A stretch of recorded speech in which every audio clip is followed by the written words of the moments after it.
Mind if I join you? No, of course not. But I'm going soon. I just looked in for a quick snack between calls. That's okay. Your dad will be here in a minute. He's just gone over to the village hall, check up on arrangements for tonight's meeting. Becoming quite the community leader, isn't he? Well, that's good, isn't it? If that's what he wants. You probably know more about that than me at the moment. Look, Zoe, I know you've been avoiding me, us, for the last few weeks. I've just been busy, that's all. I think it's a bit more than that. And I can't blame you for being protective of him and a bit suspicious of me. I don't intend coming between you, if that's what you're worried about. We used to be good friends, Zoe. And I think we could again, if we just cleared the air between us a bit. At least let's talk about it. Look, I've really got to go. Well, after the meeting, then. Please. It's important to me. OK, but I've got to go.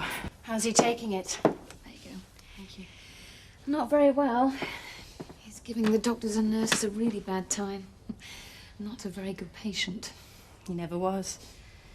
This time he's got good reason. Well, he's bored. Just lying there, nothing to do. I've taken him books, magazines and cassettes, but he's just not interested. He said it was because I couldn't be bothered to talk to him. He doesn't mean it. He's just taking his bitterness out on you. I know, but it doesn't stop it hurting.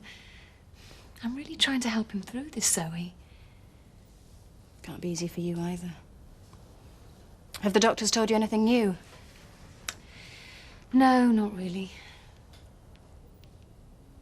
Look, I haven't said anything to you or anyone else, but I saw you and Josh when... Do you want to talk about it? Maybe it's best, if you've made up your mind. Chris needs me. Good turnout, eh? That's what I was hoping for. Your husband's really been a tower of strength through all this. You must be very proud of him. Oh, I am. But he's not my husband. We've just got divorced. Oh dear, rather put my foot in it, haven't I? I'm sorry. Don't be.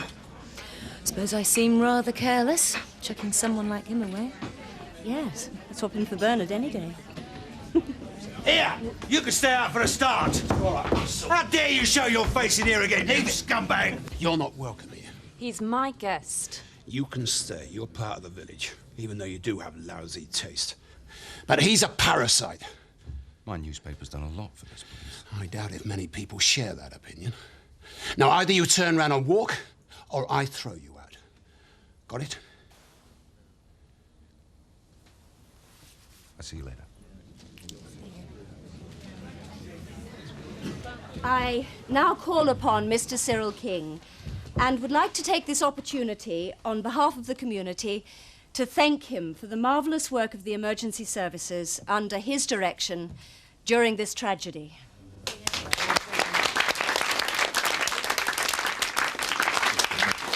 Thank you very much. I'd just like to say that the emergency teams would also like to express their gratitude to you. But for your extraordinary courage and hard work, the death toll would have been much higher. Now, there are still many questions to be asked about the accident itself, but these will be addressed at the inquest. The purpose of the meeting here tonight is quite different. You're here to find a way forward for your village. Our work is almost done now. So I'd like to hand you over to Mr. Frank Tate.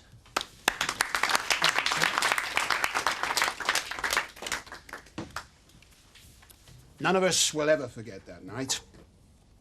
138 died on that plane, 9 on the ground. They weren't just statistics. They were family, friends, neighbours.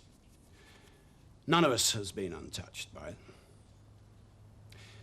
The County Council have proposed that a tree should be planted for each victim as a lasting tribute. But, grateful as we are, we need more than memorials now. The village is news. Not that we ever wanted it to be, but it's meant that donations have come in from all over the world. Money can't bring back the dead. It can't make us forget what happened that night. But there is practical things to be done. Homes and businesses have been destroyed. Years of hard work laid to waste in a single night. We have got to start rebuilding this community. All monies will be channeled through an official disaster fund, which will be administered by a board of trustees, who in turn, for legal reasons, will be advised by a local committee of local people. Because to get anything positive out of this disaster, to build hope out of despair, our voice has got to be heard. That's what we're here for.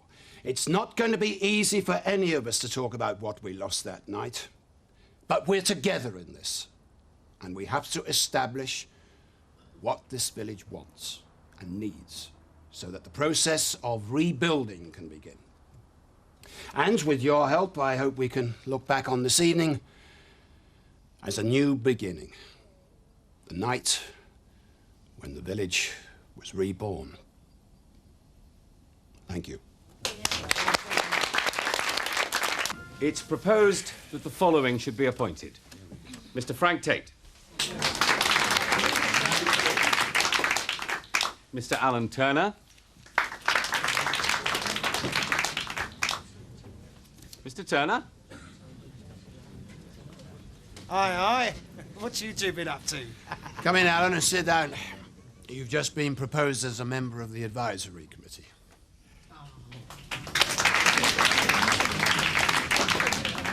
And Mrs. Lynn Whiteley.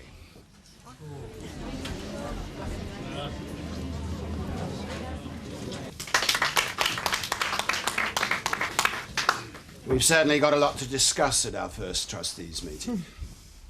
Cards on the table, okay? I don't know if me and your dad are gonna get back together permanently or not. It's what he wants, that's obvious. Yeah, and maybe I do too. But it's early days yet, and, well, things have gone wrong before. All I know is that we're both working at it at the moment, the best we can. And I'd like you to give us a chance. And if it doesn't work? Look, when I came home, I had my own problems, things I needed to sort out, and quite frankly, Dad was the last person I'd have spoken to about it at the time. We were never that close when I was a child. Chris was always the favourite, the one he was building up the business for, and I was just a gawky kid who liked animals. It never seemed very important to him. And suddenly I was faced with this big, vulnerable man who happened to be my father, who was falling apart at the seams. Back on the booze again. And I resented the responsibility at first. But gradually I saw how much he needed me, and we started to talk almost for the first time in our lives.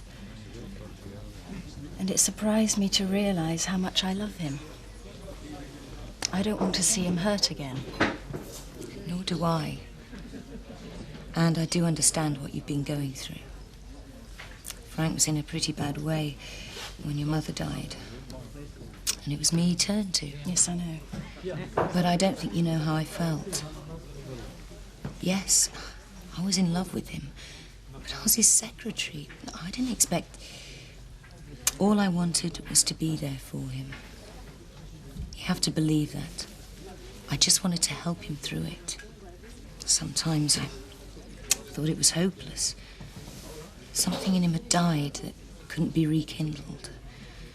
But I just kept trying. I couldn't believe he loved me at first. I always thought I'd be second best, on the rebound from all that grief. It's ironic that it should have been me that brought him to that state again. It's not something I'm proud of. But I can't change what's happened. All I can do is try and make things better again. And in case I didn't mention it, I love him too. So, where do we go from here? Home, I guess.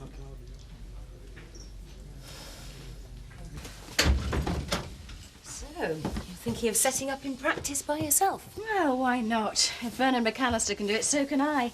I was talking to him about it tonight. I reckon Beckenhale's big enough for its own vet now. Never realised you were so ambitious.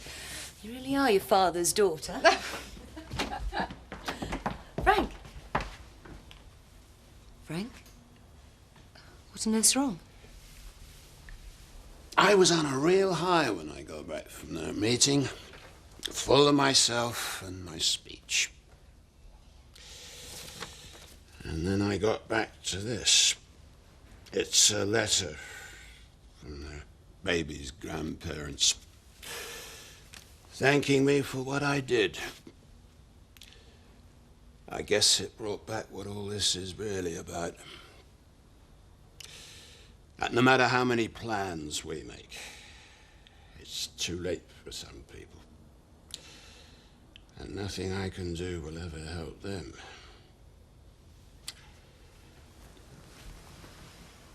Things happened that night that will never be undone. Not by me.